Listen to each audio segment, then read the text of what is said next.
भगवान बुद्धांच्या काळातली ही गोष्ट आहे.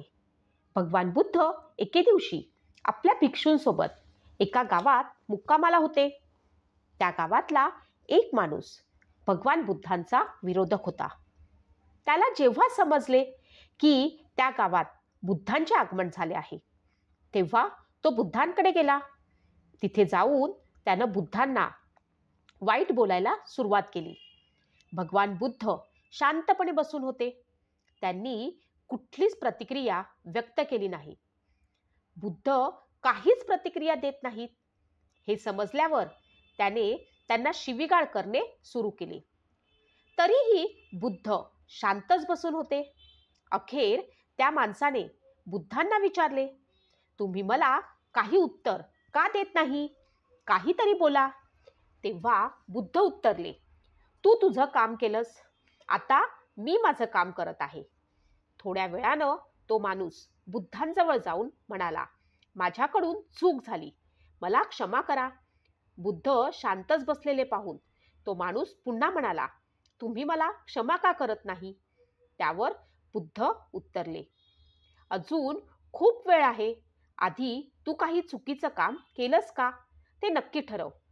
कारण चूक केली असेल तरच क्षमा करण्याचा प्रश्न येतो.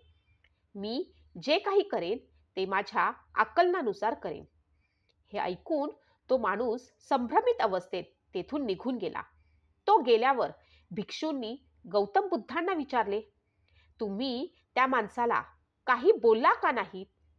यावर गौतम बुद्धांनी त्यांना विचारले, समजा एखादी व्यक्ती तुमच्यासाठी खूप भेटवस्तू घेऊन आली आहे, पण तुम्ही त्या स्वीकारल्याच नाहीत तर काय होईल? त्यावर एका भिक्षूने उत्तर दिले, त्या आणलेल्या भेटवस्तू त्याला परत घेऊन जाव्या लागतील.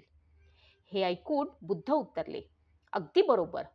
तो माणूस मला भेटीदाखल अनेक शिव्या देऊन आला होता, पण त्या मी स्वीकारल्याच नाहीत. त्यामुळे त्या शिव्या त्यालाच परत घेऊन जाव्या लागल्या. ती शिव्यारूपी भेटवस्तू आता त्या माणसासोबतच आहे.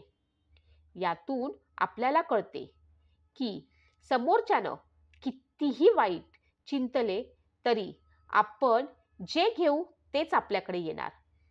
ज्याकडे दुर्लक्ष करू ते आपल्यापर्यंत येणारच नाही. म्हणून नेहमी चांगले घेण्याचा प्रयत्न करावा. नमो बुद्धाय.